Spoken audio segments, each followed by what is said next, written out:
I never thought I'm gonna be a bartender. I always wanted to be a stunt driver. I did a very technical education about developing engines. During my study, I was bartending quite a lot.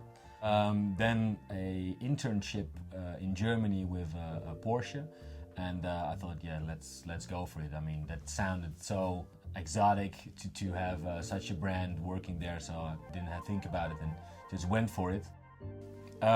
So it wasn't very fulfilling actually to work there, so I thought I needed to change the line of work that I was doing. So I went into bartending just to figuring out what I wanted to do next. But actually I enjoyed bartending so much that I thought, okay, this is actually maybe a cool career because I like the fact of interacting with people, making people happy, and yeah, I really enjoyed it. I worked in a couple of bars around Amsterdam. I worked in just regular restaurants, and I did a couple of cocktails there, but cocktails very in the starting point in Holland at that time. In Amsterdam there was a company called the Fabulous Shaker Boys. That was the organization in Amsterdam that really did a lot of good for the cocktail. I worked there for about a year and a half, and I met actually there my business associate where I'm working still today.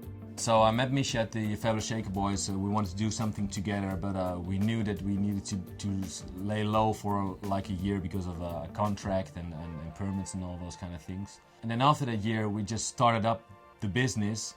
There was actually a customer that wanted to open a new bar in Amsterdam, and that's now known as Vesper Bar. And we did actually the whole consultancy, the design of the bar, the menu, the training of the staff. And I worked there for almost a year, approximately. And then we took it from there. We made quite a lot of name for ourselves in the industry in Holland with Vesper. So we put ourselves on the map right there, and then we moved on to new things. I never entered actually a competition because a lot of those competitions were only about the drink. And about the drink is always a little bit, I mean, if you like strawberries, I'm good if I use strawberries. If you hate them, I'm not gonna win if you were the judge. But then Diageo had that new competition, which is called World Class, and they don't only focus on making a drink, but they focus on being a bartender. So everything that has to do with bartending, they trying to judge and make it into a much bigger thing than only having a competition about a drink. One of the things that was for me at least a bit difficult because the judges were sometimes real bartenders, so and that's where you can easily level on how to make a drink.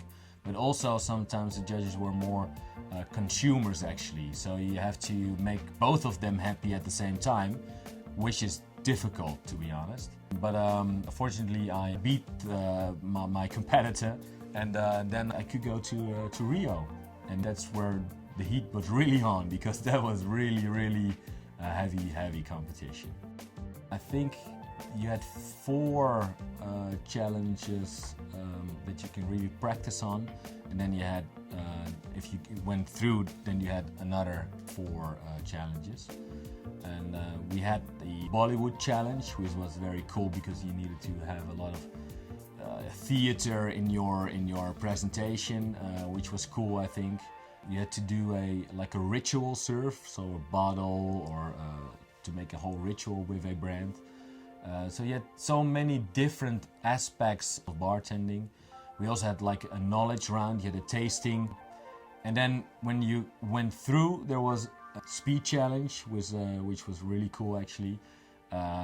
We had a market challenge, so you had to pick your fruits and all your ingredients from a market in Rio, and then you had to come up with 2 different drinks. One of the rounds I like maybe the most was actually the last round. That was bartending for an hour.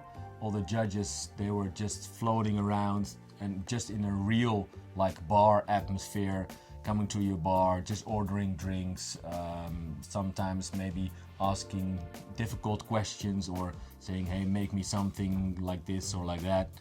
all of the 10,000 bartenders actually that entered, they can make awesome drinks. So you have to get attention from something else. There needs to be a, oh yeah, that guy. You need those kind of moments. Otherwise, it's okay, but they forget about you.